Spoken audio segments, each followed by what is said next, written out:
بسم اللہ الرحمن الرحیم۔ اللہ تبارک و تعالیٰ کے پاکیزہ نام سے آغاز کرتے ہیں جو بہت مہربان نہایت رحم والا ہے۔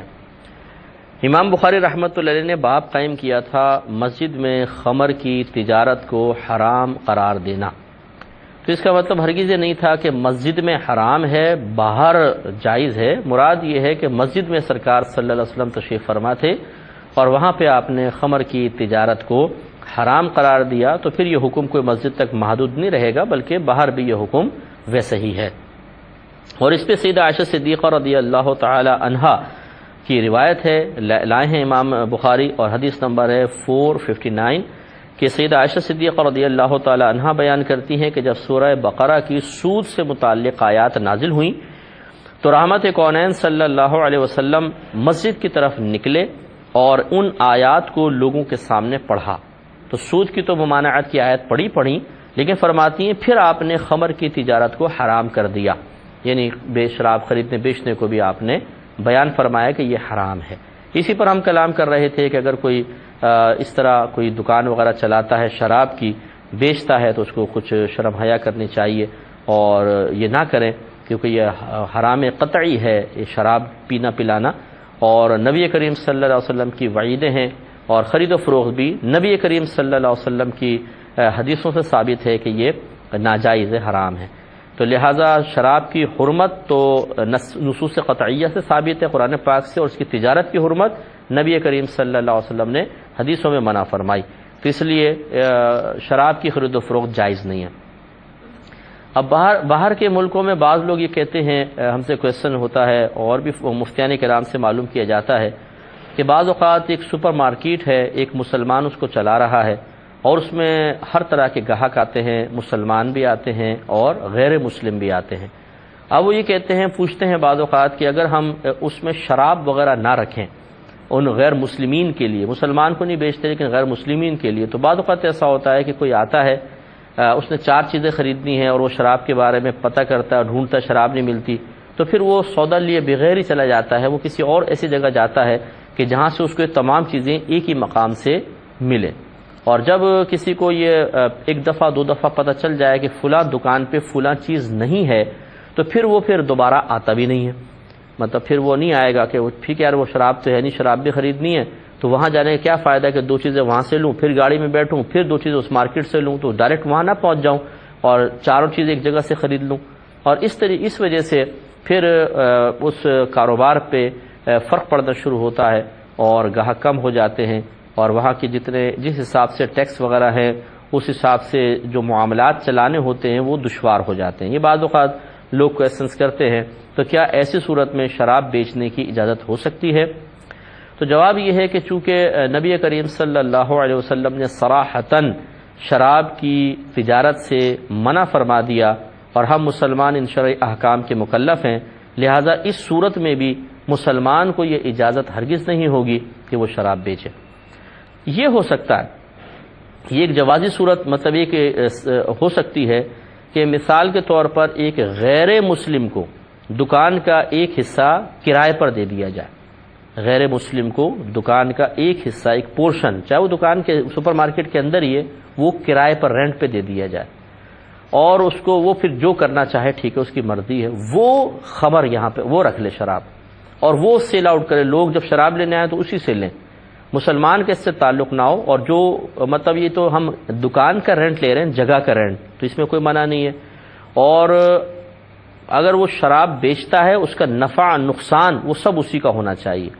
تو پھر یہ ایک صورت بن جائے گی کہ مسلمان کی جو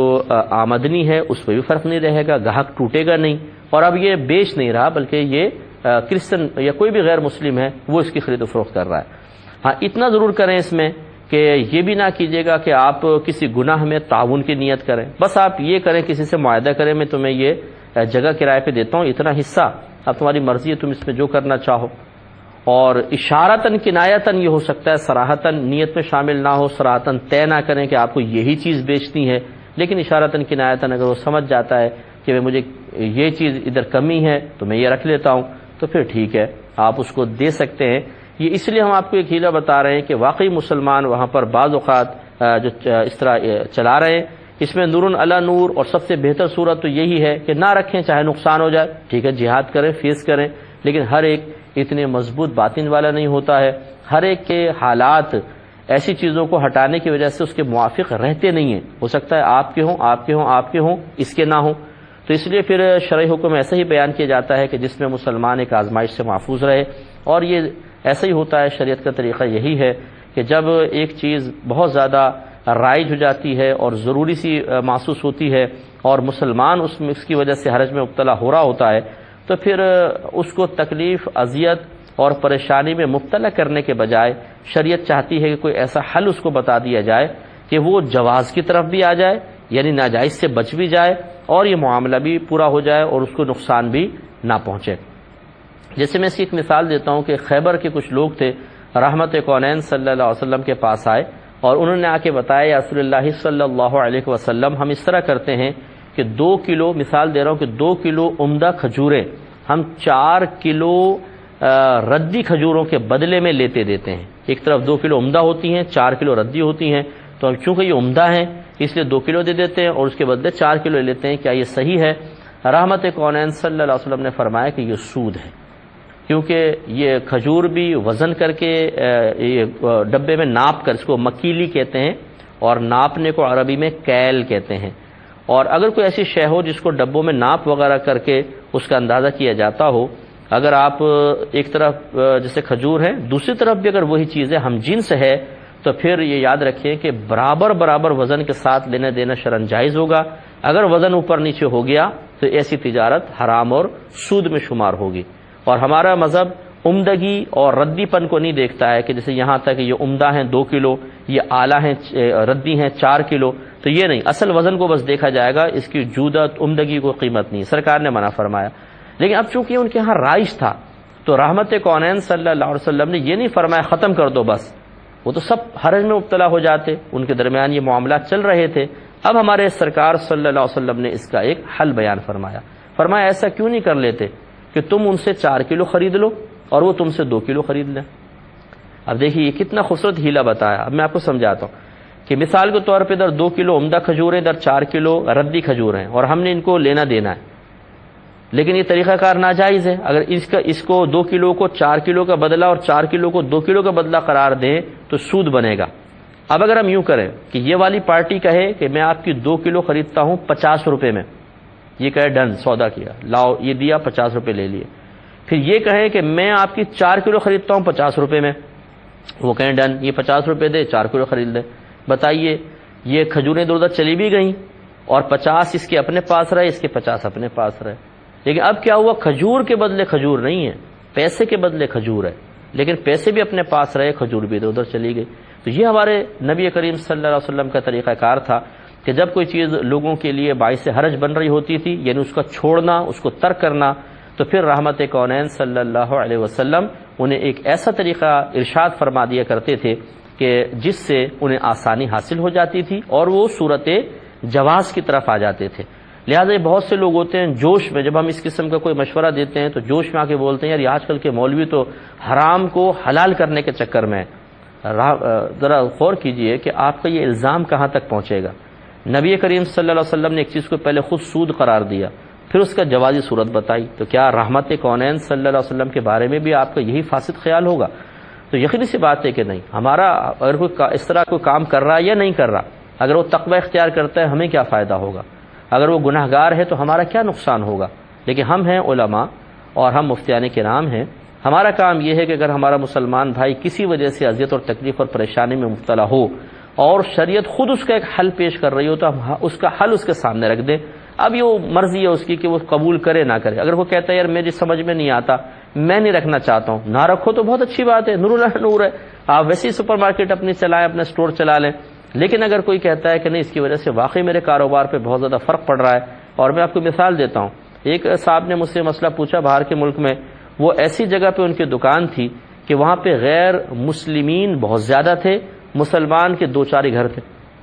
اب تقریباً گاہک جو ہے وہ غیر مسلم، اور ہر غیر مسلم تقریباً اسٹور میں آ کے یہ چیز ضرور مانگتا ہے۔ اب بتائیے، اب آپ یا تو میں اس کو یہ کہتا ہے کہ دکان بند کرو، تمہیں ضرورت کیا وہاں دکان کھولنے کی، کہیں اور جا کے دکان کھولو، یہ تو ہماری شریعت نہیں کہتی ہے، تو اب اس کا کوئی متبادل حل بھی تو بتانا ہوگا، تو پھر وہ ایک اور طریقے سے اس کا حل بہرحال بتاتے ہیں۔ تو یہ امید ہے کہ آپ تھوڑی سی بات سمجھ گئے ہوں گے، اور علماء کرام کو یہی چاہیے کہ موجودہ دور میں اگر ایک چیز بہت زیادہ عوام میں رائج ہو گئی ہے اور ہے ناجائز، تو اگر آپ یہ سمجھتے ہیں کہ اگر ہم اسٹرکٹلی اس کو منع کریں گے تو لوگ یا تو بغاوت پر اتر آئیں گے اور یا شدید ترین حرج میں، تکلیف میں، آزمائش میں مبتلا ہو جائیں گے، تو پھر ان کو ایک دم روکنے کے بجائے پہلے اس پر غور کریں کہ اگر یہ لوگ کہیں گے کہ اچھا اس کی کوئی متبادل صورت پھر ہمیں بتائیں، تو یہ ہے متبادل صورت۔ اب ہمارے یہاں ہو رہا کیا ہے، تقوی کا جھنڈا اٹھا کر یہ حرام ہے، یہ ناجائز ہے، یہ مکروہ ہے، یہ فلاں ہے، حکم تو بتا دیا۔ اب لوگ جب ہماری طرف سوال مطلب ملتجیانہ نگاہوں سے دیکھتے ہیں، سوالیہ نگاہیں اٹھاتے ہیں کہ حضور اچھا ٹھیک ہے تو سمجھ گئے، اب اس کا متبادل حل بتائیں، ہم کہتے ہیں السلام علیکم، خود بھگتو۔ یہ کوئی طریقہ کار کوئی ہوتا ہے کہ خالی نشاندہی کر دینا کہ یہ حرام ہے، یہ حلال ہے، یہ آج کل کے دور میں کافی نہیں ہے، بلکہ لوگ اس کے بعد اس کا مزید حل طلب کرتے ہیں کہ اگر ہماری مارکیٹ میں غلط مثلا کنڈیشن رائج ہو گئی ہے، آپ کہتے ہیں اس کو ختم کریں، یہ ناجائز ہے، تو اب آپ اس کا متبادل کچھ دیں بھی تو صحیح کہ دیکھو اس کو ختم کر کے اس صورت میں لے آؤ تو تمہارے لیے جواز کا حکم ہو سکتا ہے۔ تو لیکن عموماً ایسے ہی ہوتا ہے کہ جو اس قسم کے مشورے دے رہے ہوتے ہیں اور مطلب نشاندہی کر رہے ہوتے ہیں حرام ہے، یہ فلاں فلاں ہے، وہ اتنے صاحب علم نہیں ہوتے کہ وہ کسی کو کوئی متبادل حل بتا سکے، لہٰذا وہ اتنا تو ضرور کرتے ہیں کہ ادھورا سا مسئلہ بتا کر لوگوں کو ایک ذہنی مطلب اذیت میں مبتلا کر کے پیچھے ہٹ جاتے ہیں۔ اس کے بعد جب لوگ حل مانگتے ہیں، انہیں حل نہیں ملتا، تو ہم نے خود، میں تو اس فیلڈ کا آدمی ہوں، اس وجہ سے میں اتنے وثوق سے کہہ رہا ہوں کہ پھر لوگ کہتے ہیں کہ یار یہ علماء نے کیا پڑھا ہے، کیا انہوں نے کیا ہے، ہمیں مطلب کوئی حل بھی نہیں بتاتے ہیں، کیونکہ وہ جس کے پاس بھی جاتے ہیں ان کی دانش میں وہ کچھ لوگوں کے پاس جاتے ہیں، حل نہیں ملتا، تو کہتے ہیں جب علماء کے پاس حل نہیں ہے تو ہم عوام کیا کریں، پھر وہ اور خطاؤں کے اندر مبتلا ہو جاتے ہیں، بلکہ پھر سیکنڈ ٹائم وہ کسی کے پاس آتے بھی نہیں ہیں کہ بھی کیا فائدہ، خالی کہہ دیتے ہیں حرام ہے، حل نہیں بتاتے اس کا، تو حل بھی تو بتانا چاہیے، یہ بہت ضروری ہے۔ تو صرف نشاندہی کو کافی نہ سمجھا جائے، کوئی نہ کوئی حل بھی بتائیں، تو جو ہم نے آپ کی خدمت میں عرض کیا اس طرح کرنے میں بہتری ہے۔ آگے چلتے ہیں، دیکھیں باب الخدم للمسجد، مسجد کے خادمین کا باب۔ خدم خادم کی جمع ہے، فاعلون کے وزن پر خادم کی جمع ہے، تو مسجد کے خدام کا باب اب یوں کہہ سکتے ہیں، اور یہ وہی ہے تقریباً حدیث ہے جو پہلے ہم بیان کر چکے ہیں کہ اس کے راوی حضرت ابو ہریرہ رضی اللہ تعالی عنہ ہی ہیں، کہتے ہیں کہ ایک عورت یا ایک مرد مسجد کی صفائی کرتا تھا، اور حضرت ابو ہریرہ فرماتے ہیں کہ میرا گمان صرف یہ ہے کہ وہ عورت تھی، یعنی اس حدیث میں کہہ رہے ہیں عورت تھی، میرا زیادہ گمان یہی ہے، اور صحیح یہی ہے، میں پچھلی دفعہ کہنا شاید ذہن میں نہیں رہا کہ یہ اور کئی روایتوں میں آتا ہے کہ وہ سیاہ فام عورت تھی۔ پھر انہوں نے نبی کریم صلی اللہ علیہ وسلم کی حدیث ذکر کی کہ آپ نے اس کی قبر پر اس کی نماز جنازہ پڑھی، یہ حدیث نمبر 460 ہے، اس پہ ہم تفصیلی کلام کر چکے ہیں۔ اس سے ہاں یہ ضرور بات پتہ چلی کہ اگر وہ بالفرض خاتون تھیں تو اس کا مطلب وہ پردے میں رہ کر آ کر مسجد کی صفائی بھی کرتی تھیں، اور رحمت کونین صلی اللہ علیہ وسلم نے اپنی اس امتی خاتون کی اس خدمت کو بھی یاد رکھا، اور اتنا شرف بخشا ہمارے سرکار صلی اللہ علیہ وسلم نے کہ جب ان کا انتقال ہو گیا، اور یقینی سی بات ہے جو ان کا جنازہ پڑھنے والے تھے وہ صحابہ کرام تھے، شرف تو پھر بھی ان کو حاصل تھا، لیکن رحمت کونین صلی اللہ علیہ وسلم کا نماز جنازہ پڑھنا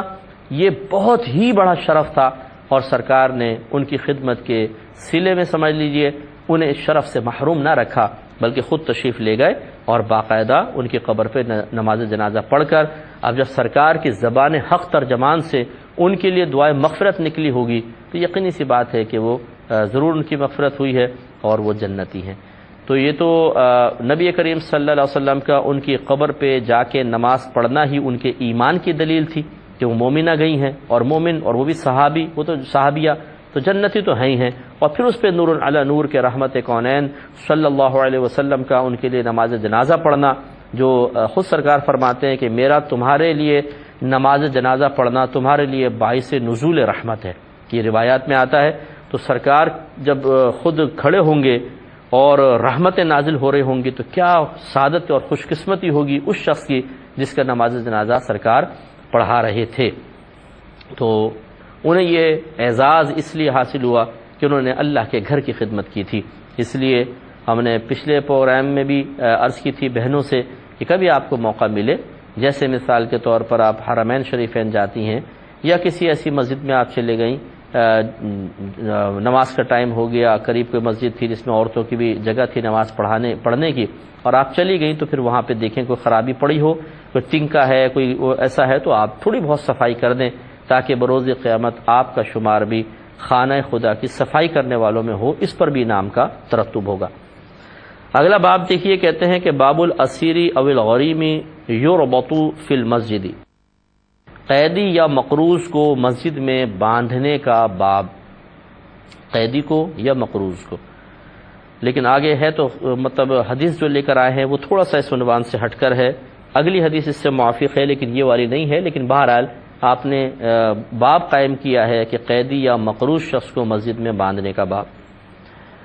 حضرت ابو ہریرہ رضی اللہ تعالیٰ عنہ اس کے راوی ہیں، حدیث نمبر ہے 461۔ یہ کہتے ہیں کہ نبی کریم صلی اللہ علیہ وسلم نے ارشاد فرمایا کہ گزشتہ رات ایک سرکش جن مجھ پر حملہ آور ہوا، یا راوی کہتے ہیں یا کوئی اور بات اسی کی مثل سرکار نے فرمائی تھی، میرے ذہن میں ایکوریٹ نہیں رہی، لیکن مجھے یہ یاد پڑتا ہے کہ سرکار نے فرمایا تھا ایک سرکش جن مجھ پر حملہ آور ہوا، اور کیوں؟ تاکہ وہ میری نماز منقطع کر دے۔ پھر اللہ تعالیٰ نے مجھے اس پر قدرت عطا فرما دی، پس میں نے اس کو مسجد کے ستونوں میں سے کسی ستون کے ساتھ باندھنے کا ارادہ کیا، حتیٰ کہ تم سب، یعنی ارادہ کیا اس وقت تک کہ تم سب صبح کو اس کی طرف دیکھتے، وہ بندہ ہوتا تم دیکھتے۔ سرکار فرماتے ہیں لیکن پھر مجھے اپنے بھائی حضرت سلیمان علیہ السلام کی دعا یاد آ گئی۔ انہوں نے دعا کی تھی کہ اے میرے رب مجھے بخش دے اور مجھے ایسا ملک یعنی ایسی سلطنت عطا فرما جو میرے بعد اور کسی کے لائق نہ ہو۔ تو پھر آپ نے اس کو ناکام واپس کر دیا، یعنی جن ناکام واپس چلا گیا۔ تو یہ ایک حدیث ہے جس میں ابھی ارادہ فرمایا سرکار نے۔ ایک اور روایت ہے اس میں ایسا ہے کہ سرکار نے فرمایا کہ میں نے اس کو گردن سے پکڑ لیا، جب وہ آیا شیطان تو میں نے گردن سے پکڑ لیا، حتیٰ کہ جب اس کا گلا دبا تو اس کی زبان باہر آ گئی،